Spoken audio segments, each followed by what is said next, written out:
Hey, I'm Jason. Welcome to Zombicide 2nd Edition Reboot Box Part 3. This is where we're going to finish up the rest of the Kickstarter exclusive survivors. Just in case you hadn't checked out Part 1, I go over basic contents of what's on the box and all of the special zombies, walkers, runners, brutes, and abominations. In Part 2, I go over the first half of the survivors and the equipment cards. There's only a few of them. In this set video, we'll finish up the rest of the survivors. And then Part 4, we will be the next part. We will go over the upgraded survivor cards. Alright, so let's just go ahead and hop into this. So we're going to look at our first character. And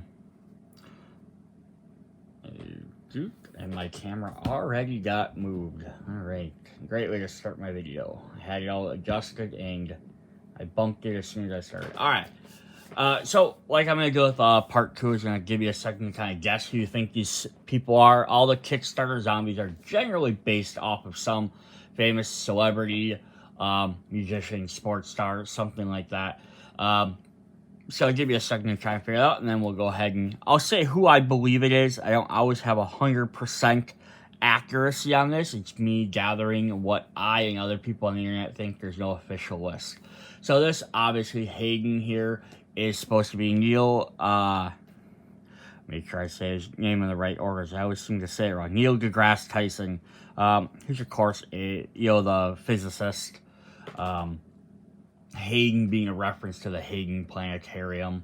That's kind of where you get it. So yeah, he gets to start with 2 cocktails are better than 1. This means if you throw a Molotov cocktail, you get to roll a die. If you roll a 4 or higher, you get to keep the Molotov cocktail to keep using.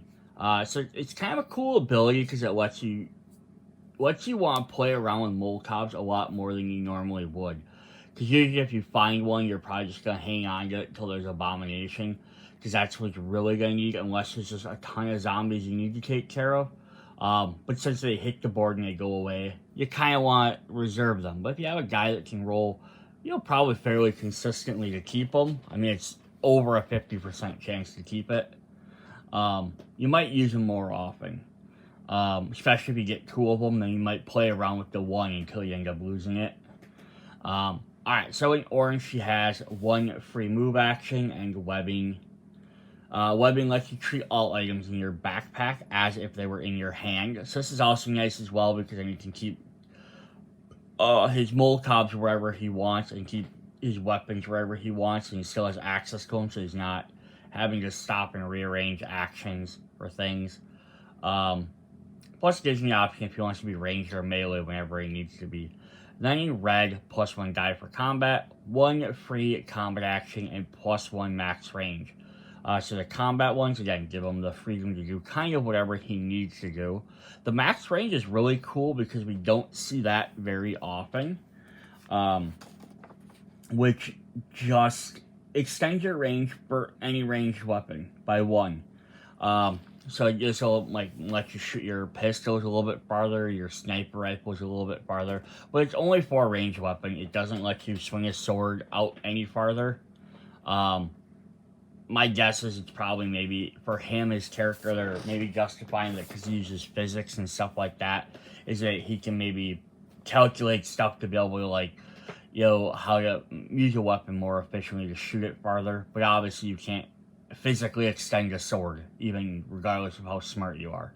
But it also works nice with the Molotovs, because now you can throw the Molotovs 2 spaces instead of 1 space away. So that makes them even more deadly. Yeah, so it's definitely cool there. Alright, then we'll take a look at his miniature. There he is. Yep. Again, this is one of them designs I like a little bit more, which is a little bit more simpler. Yeah, you can see he's carrying a bag that has extra stuff in his Molotovs, but he's not loaded down with 14 guns and 18 knives on top of that, which I personally like when they're a little bit cleaner figures. It's nice to have some guys that are strapped with everything because it is a zombie apocalypse. I can understand that. But it's kind of nice, on the other hand, to have characters that aren't, not every character just loaded down with everything. Alright, let's see who our next character is. I'll give you a second. I'm going to try and adjust my camera a little bit better. So this is Solana. So Solana is supposed to be Sophia Vergara. I butchered that name. As her role as Desdemona from Machete Kills. So you can kind of see definitely the look in there. The name might reference something like that to her, like one of her characters in there. That or a different show she's in. But that's interesting how she's holding that shotgun. I've never seen someone double fist a shotgun like that before, so that's kind of interesting. But alright, she starts with the distributor ability. This is a really neat one too. You don't see this terribly often. It says, resolving spawn cards during the zombie phase. Draw as many zombie cards as are active spawn zones. Go to the zombie cards, assign them to each spot in the spawn zone indicated. So it's kind of neat because if there's 3 zones and you draw, so instead of just randomly getting whatever comes, if she's in play, you draw 3 of them. And let's say you get one that draws some walkers, one that's going to draw some runners, and one that's going to draw an abomination. You can then choose what spots they pop in. So it's like, hey, the first spot is across from the board where all our characters currently are. You can put the abomination way over there. You can put the walkers maybe right next to you, so that way you can deal with them quicker, and then put the runners in the middle, versus randomly spawning it the other direction where the abomination would have been right next to you. So it's kind of a neat ability to have, just because it gives you a little bit more playability on what you want to do. Alright, so in Reg we have Charge and Zombie Link. Charge is going to let you, for free, move up to 2 spaces containing at least 1 zombie. It's going to let you get in the combat a little bit quicker. Again, this can work well with Distributor, because you can determine what's closest to you. So you can be like, oh, like, hey, maybe if you are near a spawn point or something, you can put, again, guys that you can deal with maybe a little bit easier. Like, you can deal with walkers and runners easier than brutes or abominations. Put them close to you, and then she can charge in and take them out a little bit easier. Or if there's like a walker, this one spawns 3, this one spawns 7, you know, you could put the 7 one across the board, the 3 one closer to you, and then she can charge in and take out the 3 probably easier. Zombie Link says every time you draw an extra activation card for zombies, she gets an extra full turn before the zombies. So this, again, can be really nice to have. Yeah, you get to take the entire full turn, then the zombies go. In Reg, we have 1 free combat action, Brothers in Arms, 1 free combat action, and Sniper. Sniper just lets you freely charge. Choose all your targets for range action, and friendly fire is ignored. So, awesome, you don't have to worry about shooting your team by accident. Also, the fact is you don't have to worry about priorities. So, again, this works well with the Distributor, because you can set up the bigger guys. It doesn't matter where you put them, because you can opt to shoot runners ahead of time. She could put runners closer to you, knowing that she could shoot into a crowd and take them out without having to worry if they cross into the same spot as walkers are in front of you, or if there's brutes in front of you. She could maybe even plan that. Her other 2 are very interesting, because to some extent they seem like the same ability, 1 free combat action, but the Brothers in Arms lets you give that ability to every survivor in the same zone she's standing in. So she's hanging out with 2 other survivors. All 3 of them get +1 combat action. So that's actually cool, because it shares the ability. The downside is, though, if she's off by herself, she loses the ability completely. She only gains it when she's with someone. So in that case, the other one would definitely be better, because she's always getting 1 action. So that kind of gets down to the end, is sort of like with any Brother in Arm ability, is how you're playing the character. Are you keeping them with you, with other people, or are they going by themselves? Going by themselves, don't take that ability. Alright, let's see what we got for her miniature. We'll take a closer up look at that. Again, very simple. Again, I don't know what she's doing with that shotgun. Like, it almost makes it seem like it's way too heavy for her. Like, just the way she's holding it, like she's gonna struggle to lift that up, but then she's also wearing like a bandolier of bullets. It's just like, why would you have so many bullets for a gun that you can't carry? Why don't you pick up a smaller gun then? I guess would be my thought. Alright, up next. Give you a sec to see if you can guess who this character is. And zoom back out, make it a little bit easier for you. This one's, it could potentially be fairly obvious. Like, I saw it fairly obvious to me, but if, again, if you don't know who these people are, you might not know this. But this is supposed to be Miley Cyrus, specifically from her Wrecking Ball music video. So they kind of took the theme there, and I think they kind of made her into a, obviously, you see she has the chain with the quote-unquote Wrecking Ball on it. But I also think they tried to make her look like a roller derby person as well.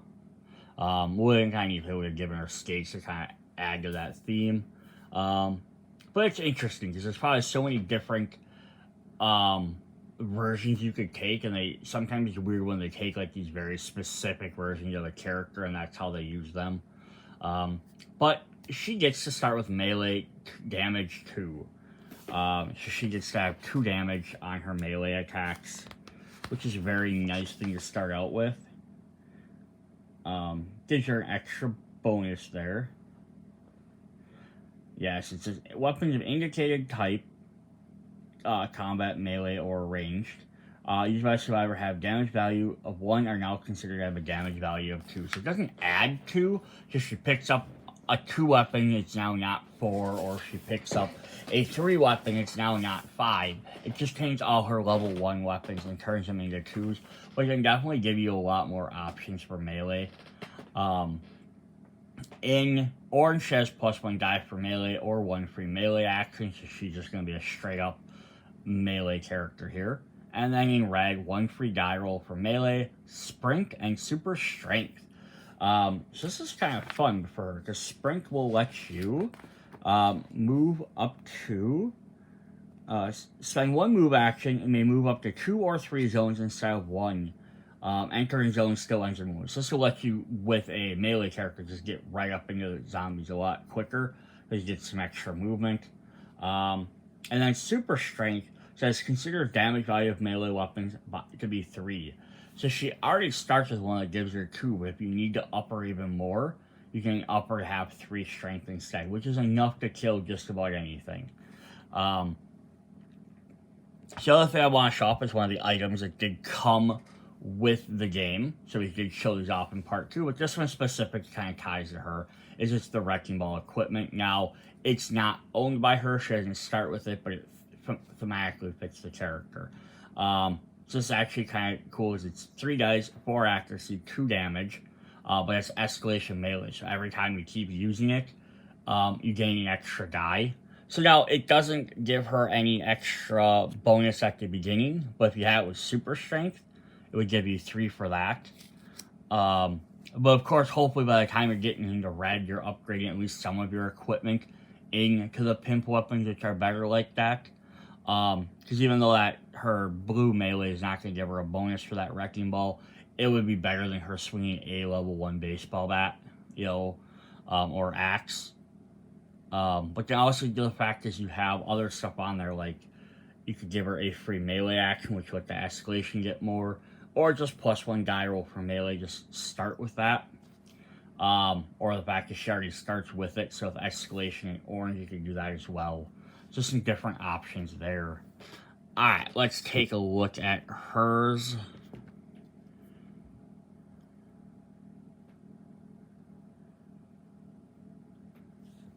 So just very, very different figure, like, with the Wrecking Ball and everything's a really cool aesthetic.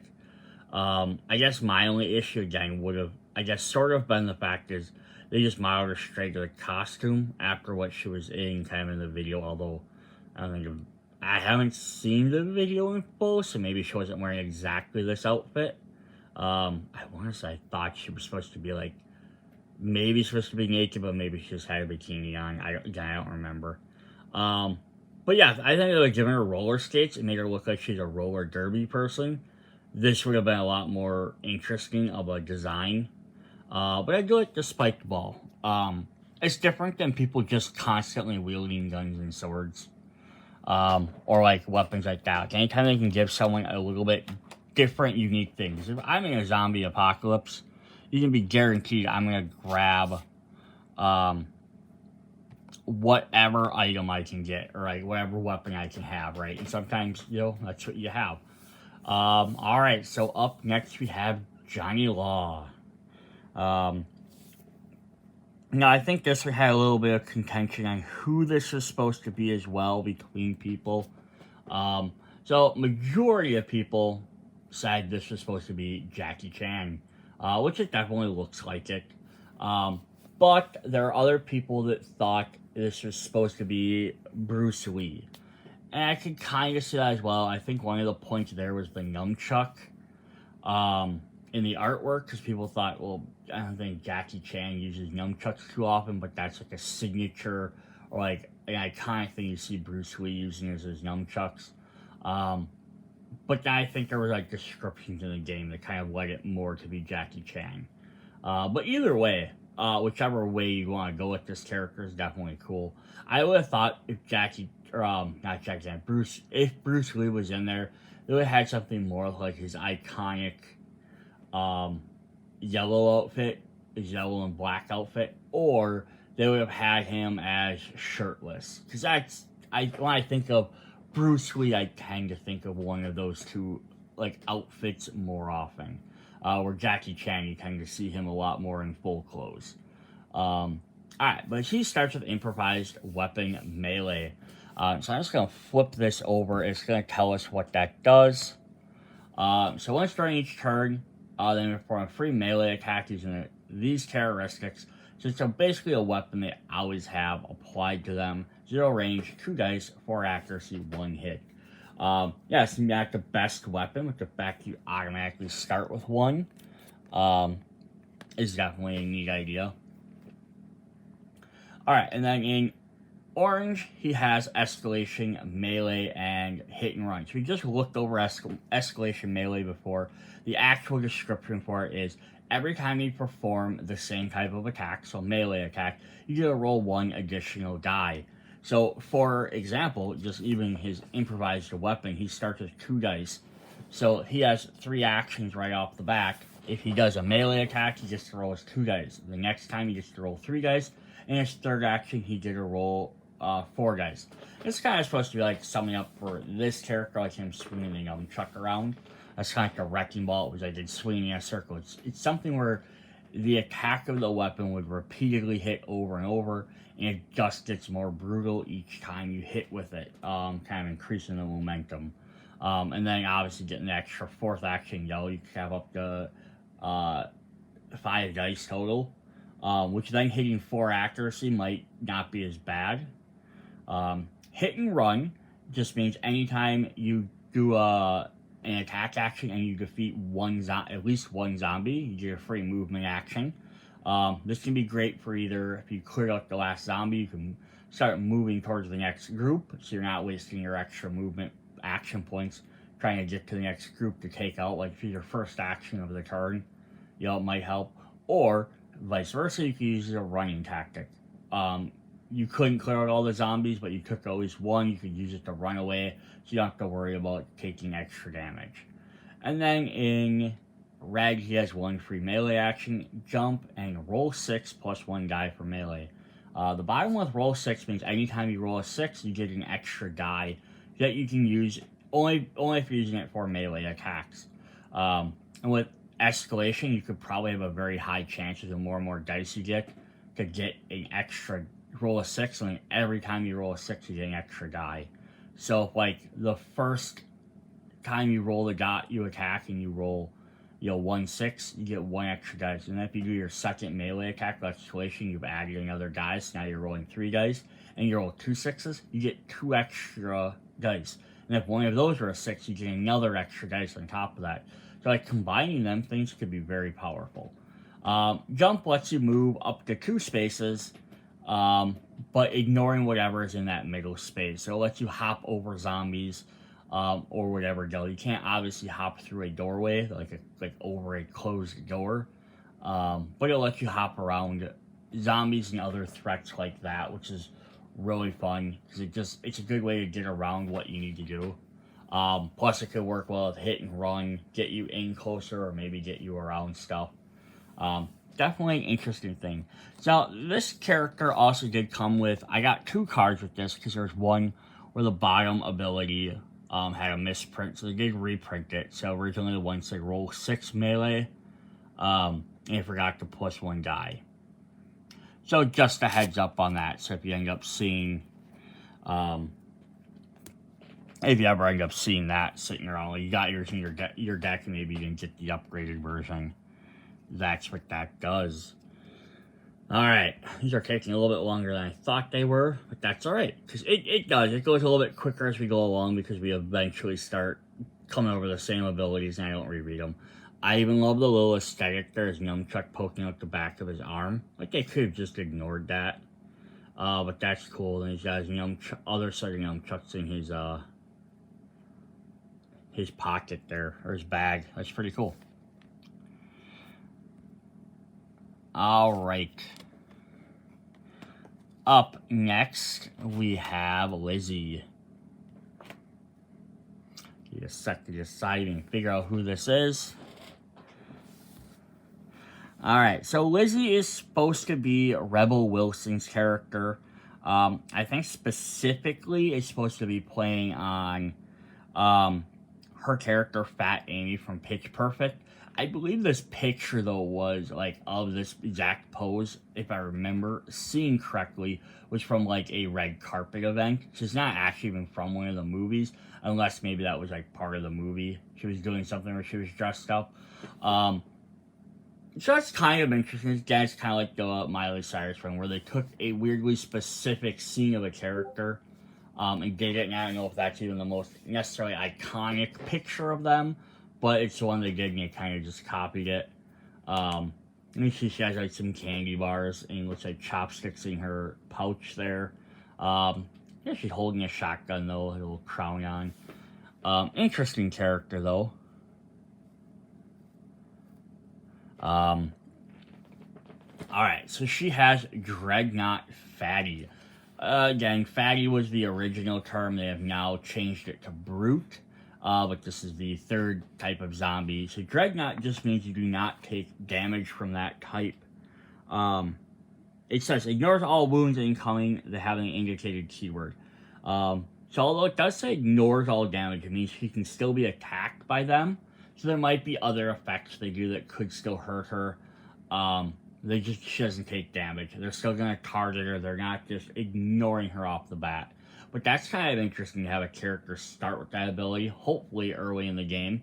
You're not running into too many brutes. But if you do, you can kind of send her in to take over. In orange, she has combat damage 2, so that's pretty darn powerful. All her attacks will do 2 damage once you hit orange. But alternatively, you can switch over to Field Medic. Which Field Medic is... survivor can spend 1 action, move up to 2 zones containing at least 1 survivor. Then they may heal 1 wound from any survivor in the destination, including themselves. Normal movement rules apply, and may be used even if all survivors in the destination have no wounds. So if worst case, is a spending action to move up to 2 zones to where somebody else is. You can come help somebody else. But then you can heal someone 1 hit point. And then your practice is up to 2, so you could opt to move 0, because 0 is up to 2 spaces. So that's a very interesting idea there. So she can either be like, I'm going to heal you, or I'm going to be the combat tank. And that's an interesting gameplay element. You have to decide when you hit the orange. Then when you hit red, 1 free melee, 1 free ranged, or Reaper combat. The Reaper ability is fairly simple. It just says anytime you take out a zombie, you get to take out an additional zombie of that type. So if you take out 3 walkers, you get to take out 1 additional walker. If you take out a runner, you get to take out an additional runner. So this kind of gives her some variation at the end. Is she going to be taking out a lot of stuff, or is there a lot of groups of zombies that you might want her to have Reaper on there to try and take out the extra ones? Or are they still maybe kind of sparse out enough that you just want to give her the extra action? Being the fact she's already doing 2 damage, it might be better to give her 1 extra action for melee or range where she's doing 2 damage and she's taking out, 4 walkers instead of 2, versus her doing Reaper combat and only taking out 3. She's kind of a very interesting character. Of course, it's always one of them things where you're going to get people that be like, oh yeah, those are some really cool abilities. I don't like the character, though. Like, they might not want to play her because of who she is, whether it's the model of the miniature itself, or if it's maybe they don't like the actor they're being portrayed. So, as always, one of them weird downsides to using celebrities in characters. There might be some people that refuse to play a character regardless of whether they're actually a good character or not. But, again, we have 39 characters in this box set, so if you don't like her, there's 38 other people you can choose from. You'll find someone you like. So at least you have variety there.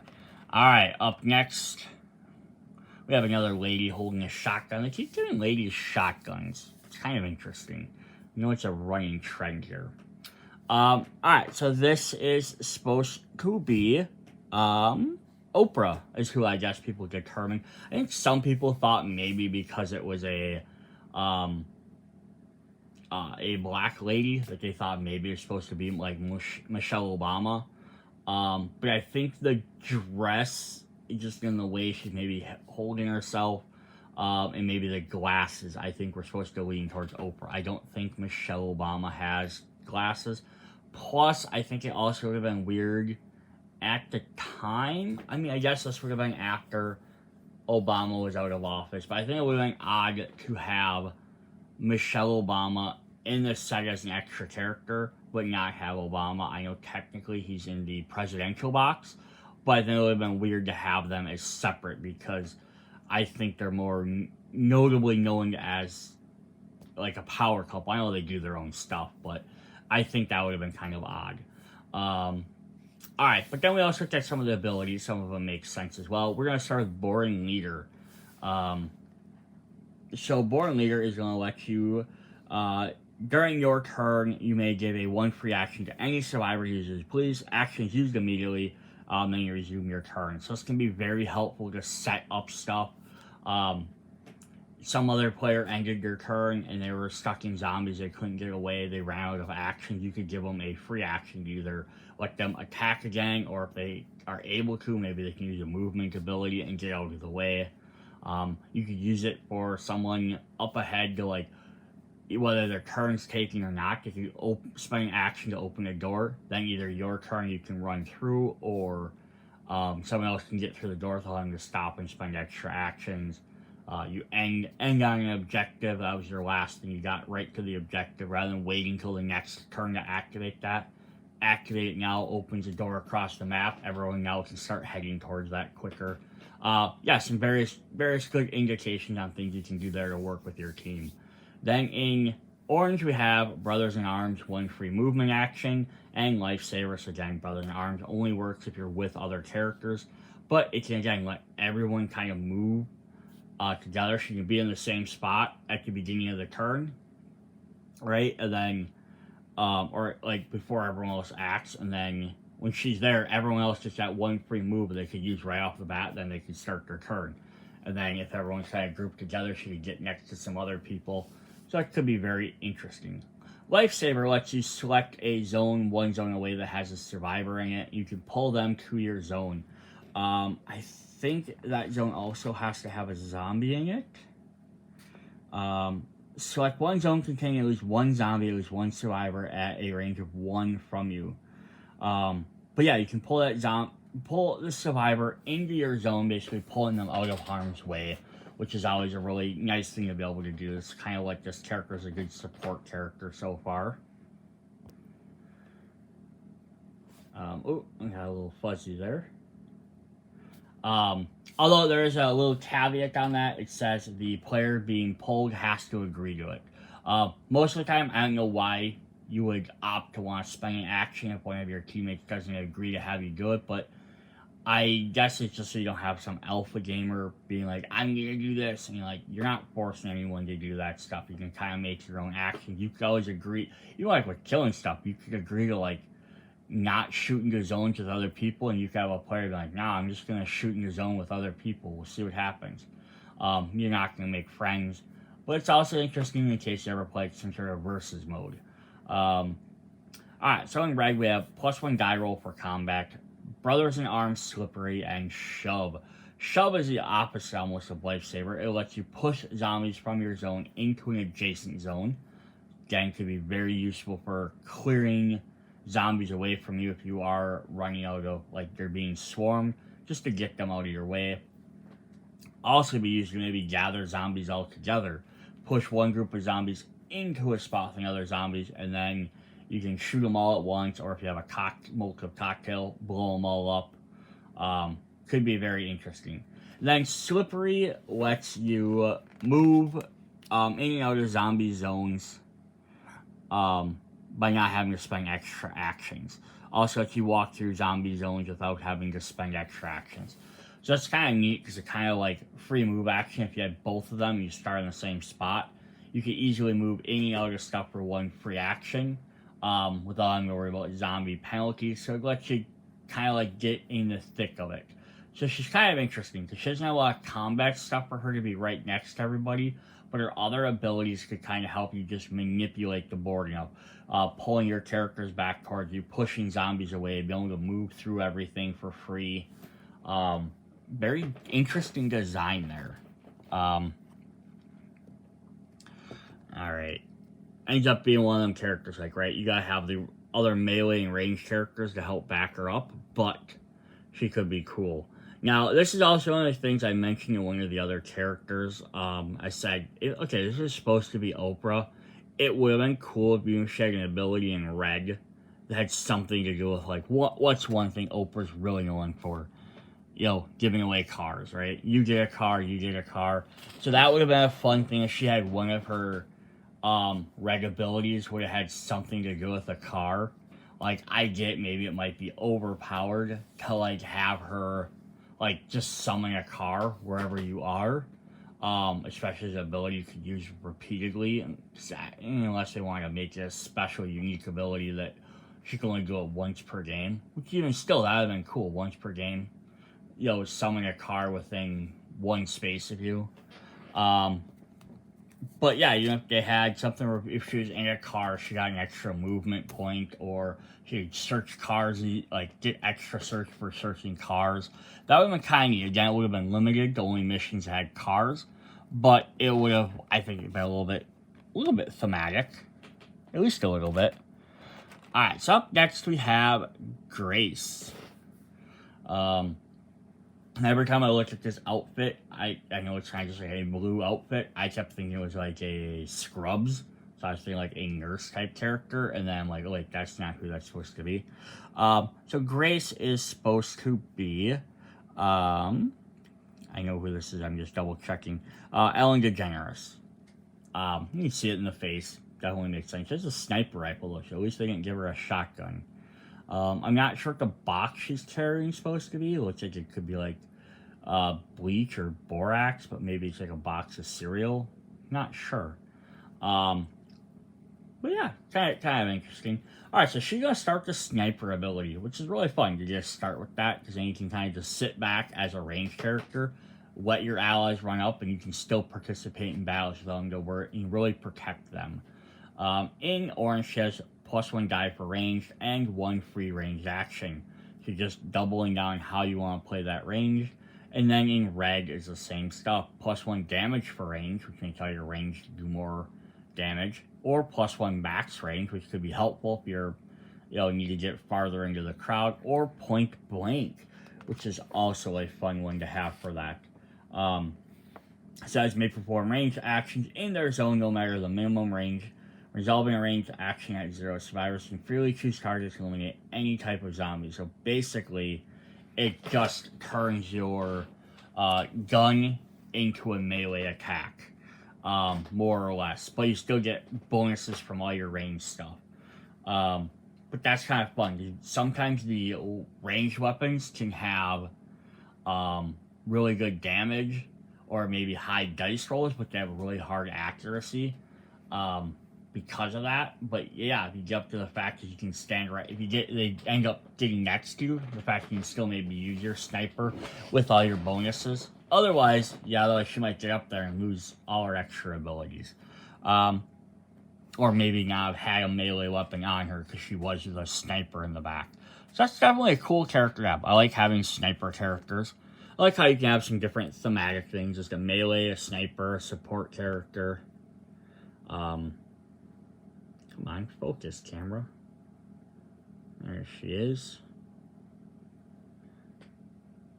A little backpack with some treats on it.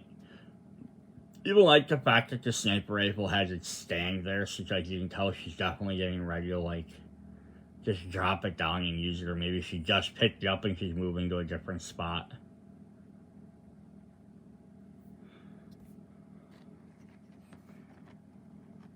Alright. Up next, we have a fan favorite. Everyone's been waiting for. Dun dun dun. If you can't tell who Carter is supposed to be Bill Murray. They specifically, people thought his tracksuit made him look like he was from his movie Broken Flowers. I could also maybe presume maybe even from Zombieland. I think he was dressed a little bit more casually in that movie. Also interesting is if you get the Ghostbuster set, you could have potentially two Bill Murray figures. So you have, them playing with each other. So he's going to start, and I think Zombieland here. His first ability kind of maybe links more to his Zombieland role. Because he gets to pretend he's a zombie, essentially. So there's kind of that fun thing there. Then in orange, 1 free move action and field medic. So there he can help heal people if you need him to. Then in red, 1 free combat action, +1 die roll for melee, or combat damage 2. So yeah, he has that nice thing where, how do you, like, Zombie-Link is probably it's a neat ability. It's interesting where it falls into the thing. All the rest of the stuff is, do you want him to move around more? Do you want him to heal? Or when you get into red, do you want him to have more actions, more dice, more damage? You kind of play around with what you want. He's a little bit more of a free-form character. But Zombie Link is one of them interesting abilities, because gaining an extra turn is really great. One hand, having on the blue is nice because it's going to trigger more often. You're starting with it, you're going to hit more activations than you are probably by the time you hit red, unless you somehow stack the deck. So like they only come later in the game. But it's also the other thing is that, like, until you draw one of them, he has a useless ability that doesn't do anything. I feel like sometimes with some of these abilities like that, like they could have maybe gave him a secondary ability, like starts with this equipment or something, or even just a simple movement ability, something like slippery or something like that, where it's not overtly like powerful or only gonna work if you're next to zombies. Just because I think Zombie Link, it can be a very powerful getting extra full turn, but if there's only, let's say, 6 extra activation cards in the deck, you might end up going 5-6 rounds before you even draw one. And then that means someone else has a different ability that they've gotten to use 6 times. Like we just saw Grace with Sniper. She could have used that every one of those 6 turns. So it's kind of an interesting back and forth on where Zombie Link should fall in. Because if it falls into the red, it could be the exact same thing, though. You have 6 in there. You could have drawn 4 of the 6 before you even got it. Now you only have an opportunity to hit 2. Yeah, so kind of an interesting debate on Zombie Link there and being its ability. I'm not really sure what he's supposed to be standing on. Maybe some groceries, or maybe it's squishing a zombie head. Could be like squishing a zombie head. But very, very cool. Alright, let's hop into our next survivor. Alright, we are going to look at Felix. And it's not Fix-It Felix from Wreck-It Ralph. No, this is supposed to be John Cena. So I think like they really like showed a picture like of him wearing almost an identical outfit. Which I think it's supposed to be. And I also think someone said Felix is his middle name, so that's where they get the word Felix from. There's kind of like the clinch in it, but he starts to shove.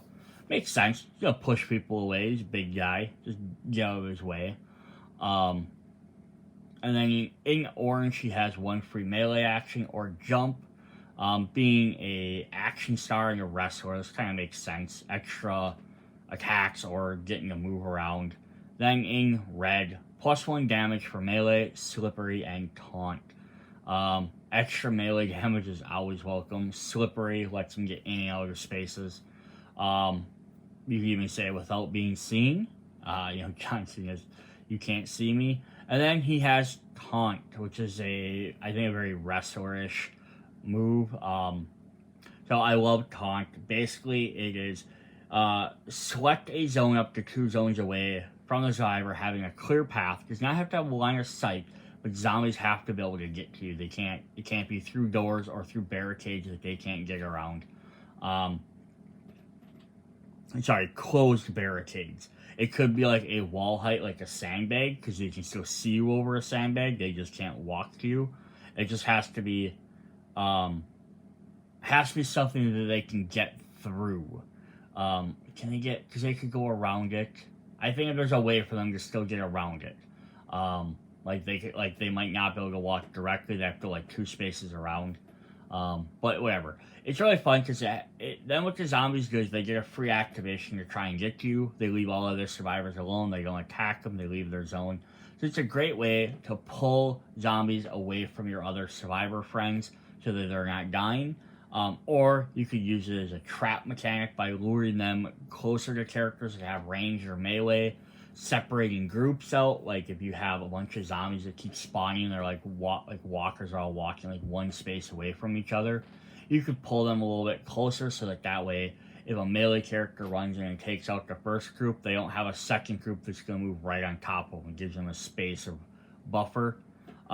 Or pull a bunch of guys together to have throw a Molotov at them, right? Bring like 2 groups that are next to each other that are a space away into 1 space, take out twice as many guys. So some definitely interesting uses for taunt. I always think it's a fun ability. Kind of like some of these other ones. It's interesting whether it's in the red or in the blue, which is typically the 2 places you see it, because starting with it can be really fun. Getting to it later in the game can be a very crucial moment to use it later on. So it's interesting on when they get that. Alright, that is Felix. And then he has a chainsaw. So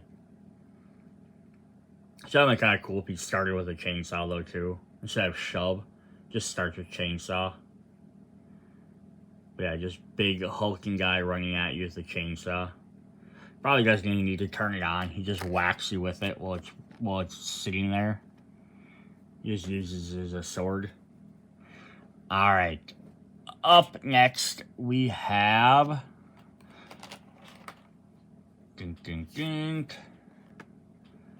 We have Mason. This is another one of those characters that has a lot of back and forth on who he's supposed to be. So just a super quick look at him, you kind of see a bald, tan guy, and you hear the word Mason, and you think Dwayne "The Rock" Johnson. That's immediately a lot of people thought. Rocks are kind of like Mason Stone. And then kind of because he looks bald, he looks a little bit tan. But then a lot of other people have also stated this is probably Stone Cold Steve Austin. And the idea there is Stone Cold, Stone Mason. You can kind of make that same reference. The skull on his shirt and wielding a sledgehammer, that are literally pictures of him when he's wrestling, where he has stuff where he's wearing a skull shirt. And then he also has stuff where he's using a sledgehammer, which I don't think The Rock tended to use as often. Plus, he's also a bald man. So it could just be the skin color, or maybe the bulk is leaning more towards Rock. It could just be a combination of the two. So it's really hard to say for sure. That's kind of what we got there. One of those 2 characters. So much like Felix, who is also a wrestler, he starts with shove. They kind of start off the same way. Then in orange, he has +1 damage for melee and Bloodlust melee. So we haven't seen Bloodlust yet in this video. Bloodlust just says, during their turn, they can spend 1 action to move 2 zones containing at least 1 zombie. They gain a free action of that type, so you gain a free melee.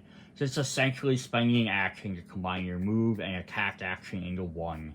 But you have to move into a zone with a zombie and you have to attack. In red, we have 1 free melee, 1 free move action, and hit and run. So he's going to get to run around a little bit more.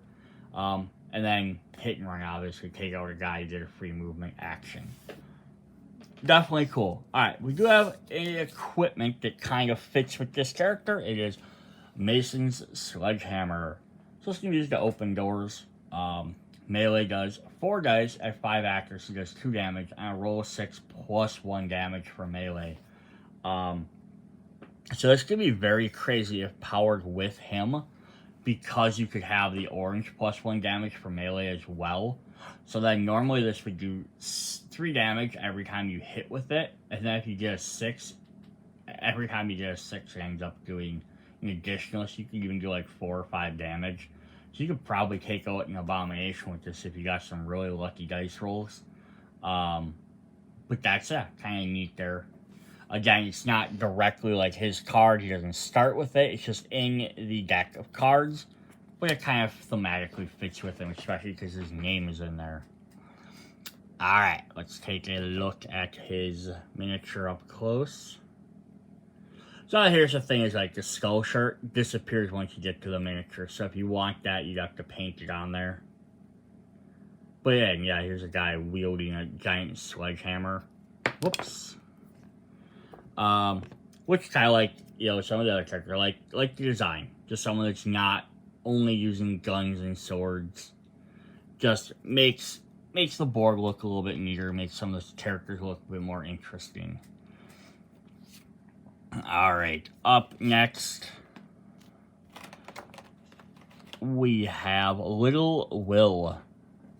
This is another one of those characters that, survivors, that people, I think, were having a debate on who this was supposed to be.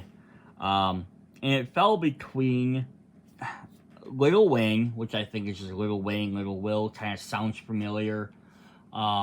And then other people were thinking maybe it's supposed to be Waka Flocka Flame. And I think their reasoning for that was because they've had pictures of him where he has a lot of tattoos, but he also is known for having some big, like gold chains and stuff. I don't know much about the rappers myself, so I can't say for sure which direction it's supposed to be. It could be a third person completely different that the Simon company was thinking of. Sometimes it's hard to tell like the tattoos because they can't copy the exact tattoos, literally for legal reasons. Same way they can't use the exact likeness. They can maybe get away with just, looks like the character, but it's not like they took a photo of the character. Same idea with tattoos. You can't draw the exact same tattoo because a tattoo artist could come after you being like, that's my artwork.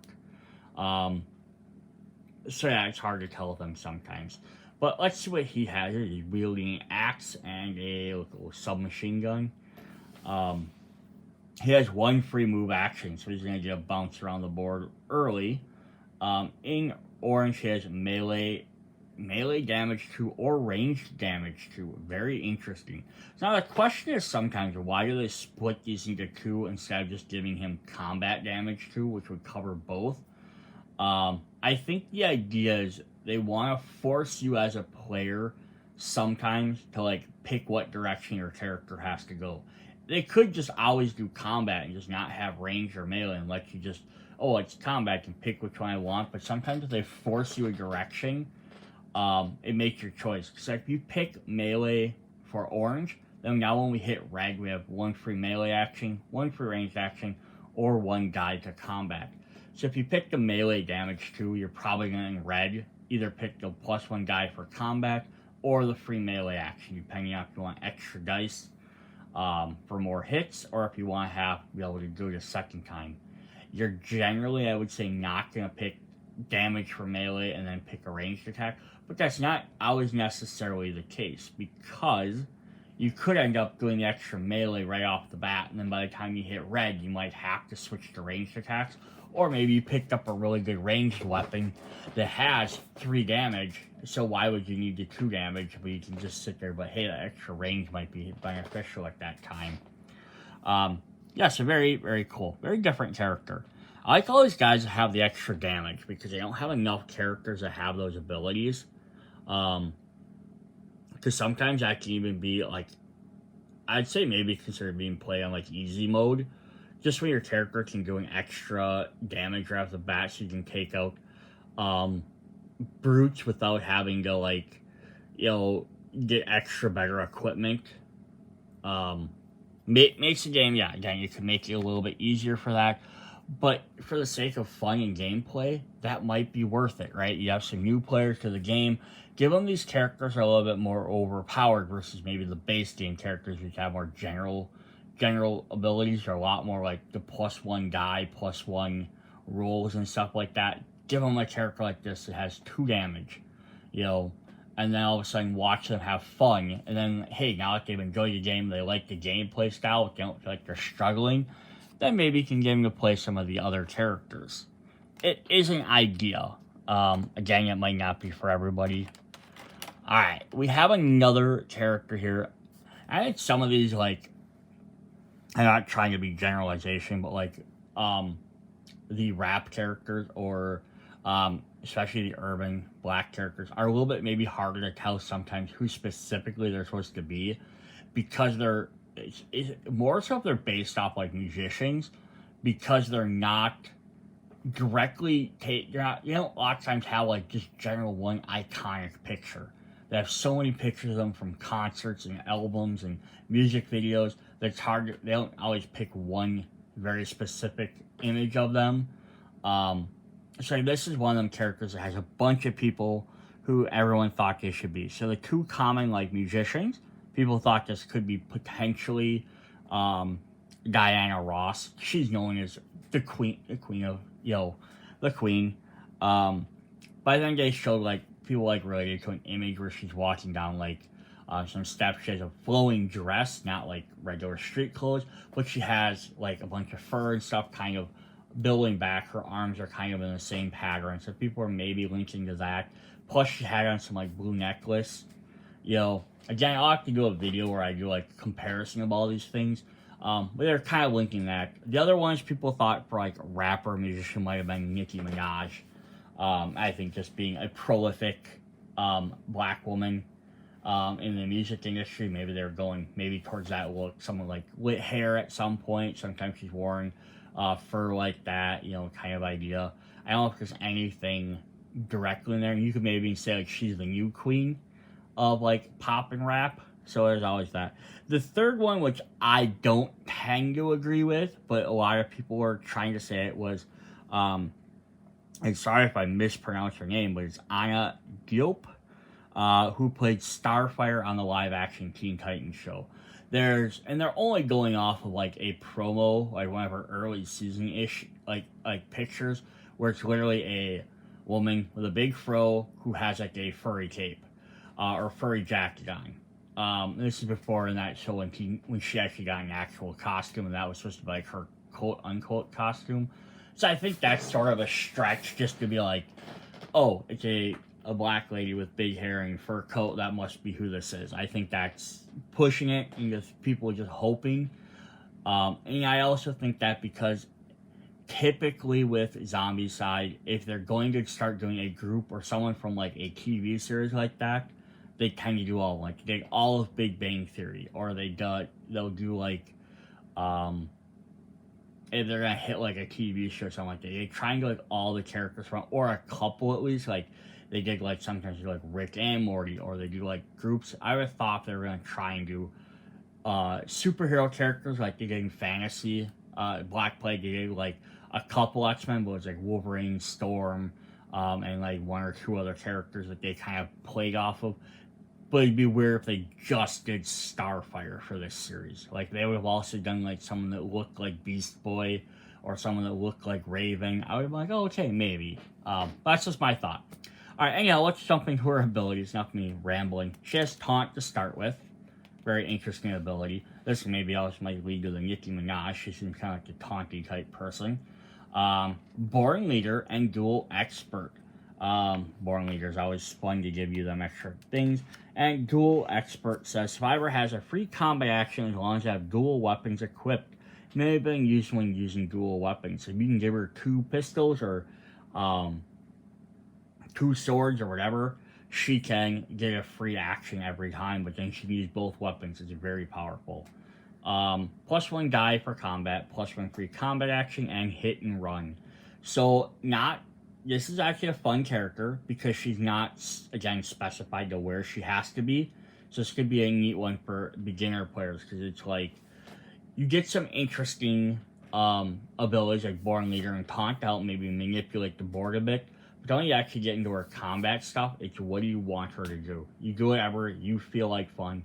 But the Duel Expert can be a little bit tricky just because by the time you get to orange, if you don't have 2 weapons, you're probably going to skip that. Although you can play red mode and potentially come back around to it. Alright. Let's look at hers. We still got a couple more guys to go. But yeah, she's all sassy and posy.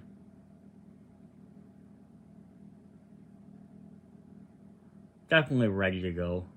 Like, yeah, like always with these miniatures, like they could like strap like a sword to her back or like a knife on her leg, and I'm glad they didn't. I'm glad they kind of just let her be what she is. Alright, so if we have a ranged character, let's go with a melee character next. Dual wielding knives here. This is Logan. Logan is supposed to be, give you a sec there, Anthony Bourdain, the chef. Which makes sense why he has double knives. So he gets to start with improvised weapon melee in orange, +1 die for melee or 1 free melee action. In red, +1 die for melee, charge, and Reaper melee. So very good stats, but very simplistic melee character. He starts with a melee weapon, give him a melee weapon, he's just going to get more powerful. You just got to decide on, do you want extra dice, you can do more damage, or do you want extra actions, or be able to kill things or get to them quicker. You get your little bit of options on how you want to play, but if you pick him, you're just going to probably give him the best melee weapon you can find and just let him go to town. It would have been neat if he also had that Duel Expert or at least, I think it was Swordsmanship, which lets you, Swordsmanship will let you all melee weapons if they had dual symbols, so that would have been kind of neat. I like that they started doing this improvised weapon instead of more often, a lot of times, like, it starts with a weapon, because it kind of, then you're not taking something away or giving someone a much better weapon to begin with, which might offset it, but they do just start with something, because then you could have him just always have that, and then if he starts with a pistol, you could give the pistol to somebody else. If we had the queen there, you could give him her pistol. You could have him give her his extra pistol, and she has dual wielding right away while he's playing around with knives. So there's some interesting ways to do that. Alright, his miniature's doing kind of a little bit of a lean there. That's alright though. It's like mid-attack. He's got some knives on his legs.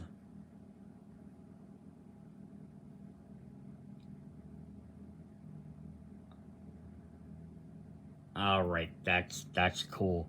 I think one of the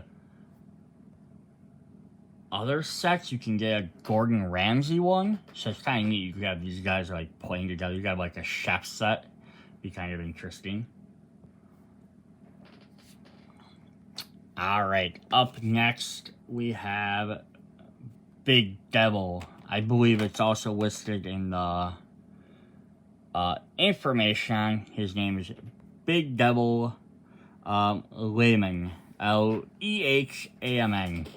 So this is one I didn't recognize right off the bat. When someone pointed out and they showed a picture, I'm like, alright, I can kind of see it. But this is supposed to be Ron Perlman, specifically taken from Clay from Sons of Anarchy. So sort of the headband and the like facial features it gave away there.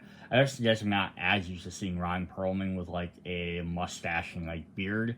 But you know, it's definitely neat if they're giving him that. Looks like he's carrying a gas can with him, so that might also be another indication. Hey, you're a biker, you're probably going to carry a gas can around with you, and some extra tools. So yeah, his maybe Sons of Anarchy, Big Devil kind of maybe linked together as well. He starts with Hit and Run. I think again it's just a reference, like he has a motorcycle. He's gonna run, smack you with it, and then keep moving. I am glad though they didn't make like a bunch of different odd vehicles like that. Like I like the cars, a neat mechanic, but even have like a motorcycle here or there would have been kind of neat, where a car holds 4 people. You know, a motorcycle that holds 1 or 2 people would have been kind of a neat little thing. Maybe it gets more movement actions, but it can't do damage. That would have been kind of a neat mechanic to add in, and some of these characters. Then you can just play them a little bit more thematic. Because you also have, like, one of the other sets, you have literally a character that's a biker. Yeah, we have, in orange, we have +1 range action and shove. So you're gonna just move people out of his way. And in red, +1 die for combat, 1 free combat action, and taunt. So it kind of starts with the range there in the yellow, and you kind of shove to kind of maybe get people away if you're going melee. And then at the bottom, you can go combat, go whatever direction you sort of want to go. So if you're sticking with the ranged action, you can keep sticking with the ranged stuff. But he has the ability at least to then switch back over to melee. Very, very interesting character. Pretty solid. No, like, crazy strategies, but, you know, that's alright. So there he is. Yeah, you got a gas tank on the back.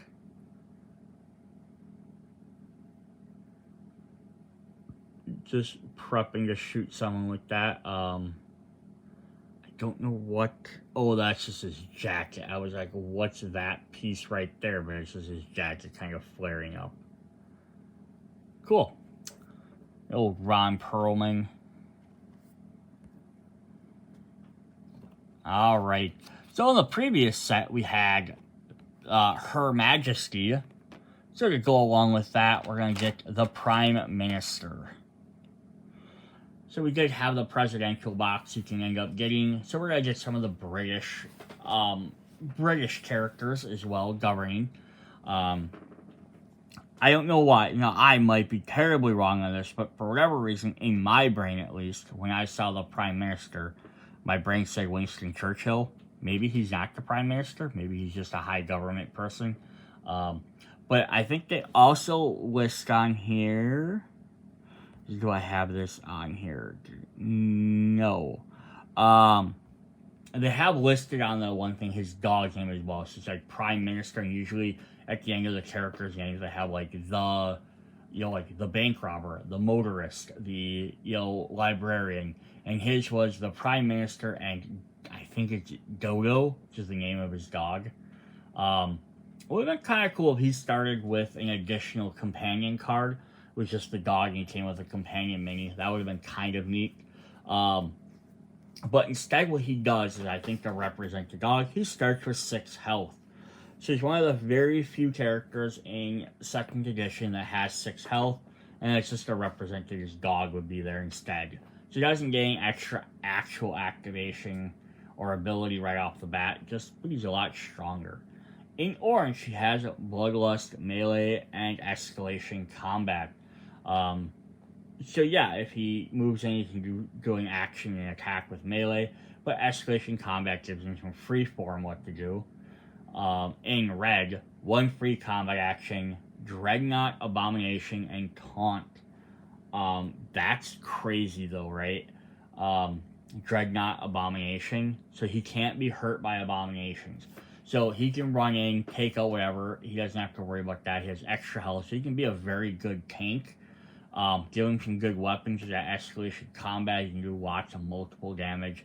Taunt, he can always pull the abomination towards him away from everybody else, knowing that he can't get hurt by it. Although, keep in mind though, when you get to red, you only get 1 of the abilities, so you have to play red zone, which means you have to work your experience all the way back down to have both. But if you're playing that far into the game, that could be a very good strategy. So that's very, very interesting character to have like a tank character like that. Although, again, I would have loved the companion, just because I like having the extra companion characters. Plus, an extra dog companion, like, just in the game would have been neat. But I think because I didn't have any other dogs at the time, I don't think they wanted to include one random dog and they have to include all the rules for that. But there's this big, giant, like, sawed-off shotgun. And his dog. Cool. So we got one of him. Alright. Up next, we have Andrea.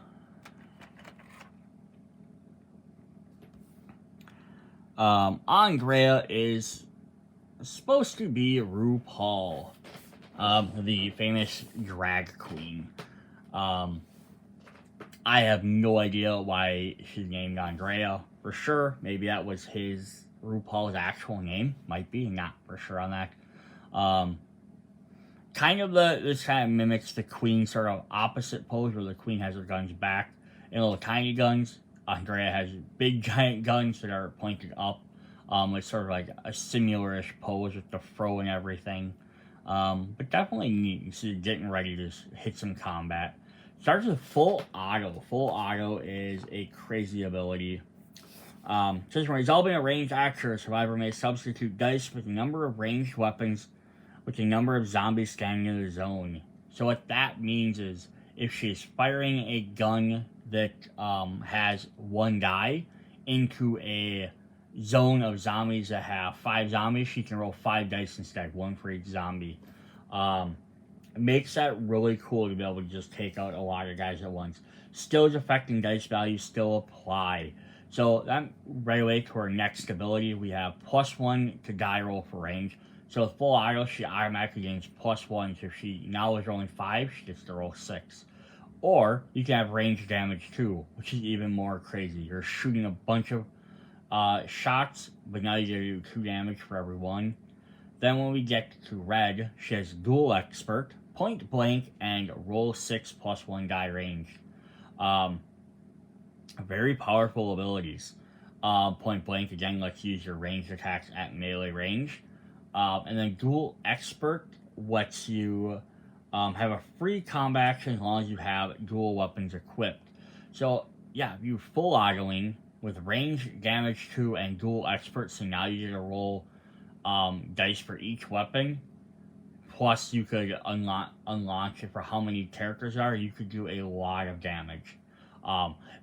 Again, with 2 damage, it's good. Even at 1 damage, even if for some reason you didn't take the damage 2, that's not bad at all. Just be able to launch a bunch of guys with dual weapons. Because you could use weaker weapons and still do a lot of damage. So that's very cool ranged character. Alright, and there she is rocking those, what are those, like M16s maybe? I don't know guns.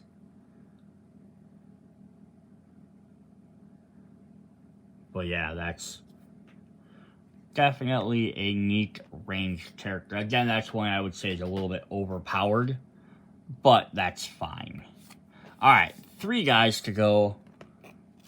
And one of them isn't a guy, it's a girl. We have Clarice. Alright, so you can kind of tell by the pose maybe who this is. I love the brass knuckles and a shovel. That's my kind of combat, right? So this is supposed to be Serena Williams. Very interesting because I think, again, it's one of those things, like, it would kind of neat if they even made, like, a alternate version, with maybe, like, two almost fairly identical, maybe, like, just slightly different stuff. Sort of like the Stylus and Clark or the Penn and Teller set. It would be kind of neat to have Serena and Venus as opposite, like, 2 characters, you know, playing back and forth, but they maybe do fairly similar stuff where Penn and Teller's one did melee, one did range. This would have been kind of neat to kind of be like the same type of character, but they could be running in, like, meleeing together. Would have been a neat idea. So we have improvised weapon, melee, and then in orange we have +1 die for melee and charge. So you can charge right in there, get in there, do damage. And then red, +1 die for ranged, +1 free melee action or melee damage too. So extra die for range is a little odd in there, just because it's like all our other stuff is melee, but at least it gives you the option if you get into red to kind of like back up your stuff. But even that could have been like if you wanted to do a dual character with the other one doing maybe more range stuff, it would have been maybe one of them has the like, oh, the one person's like really good at tennis serving, the other one's good at range attacks, hitting the ball type of idea. The other idea I would have maybe said for the two of them would have kind of been the same way Penn and Teller's one did. Have some brother in arms card abilities with them. Like, if they're together, maybe they can do some extra things.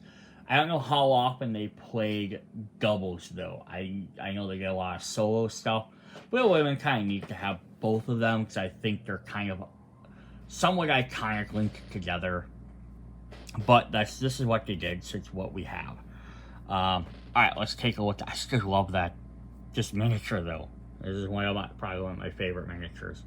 Yeah, just whipping a shovel, because like her tennis racket. And then some bare knuckles. Then she has like a skirt on, so she's all like, whatever. I'm casually cute, but I'm gonna, beat the crap out of you with this shovel. I, on the other hand, wouldn't have even had too much of an issue if they gave her tennis racket. Just in the fact is because there's a whole bunch of characters that are like sports-themed characters, like baseball players, football players, soccer players. So could have used her as like a tennis character and maybe a team with sports all-stars. Alright, so we got 2 characters left.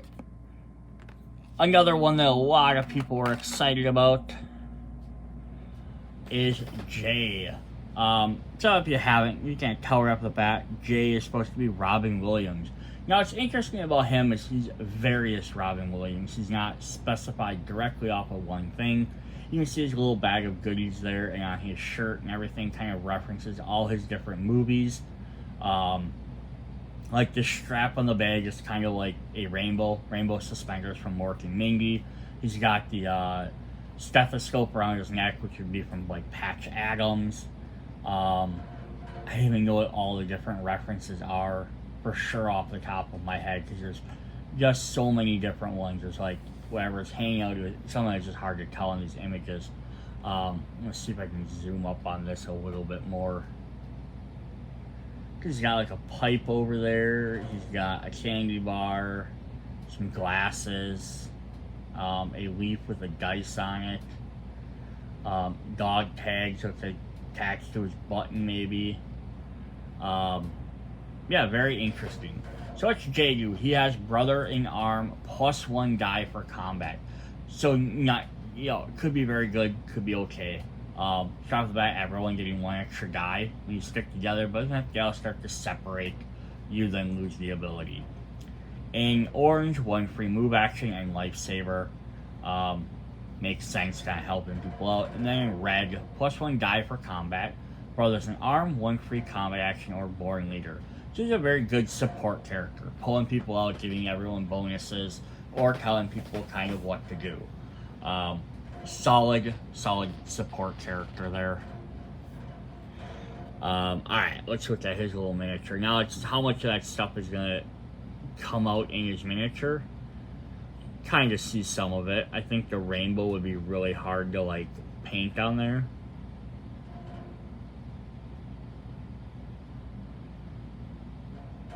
But definitely wielding some double hand cannons. Like the little one has like a sniper scope on it, or not scope, but like silencer maybe.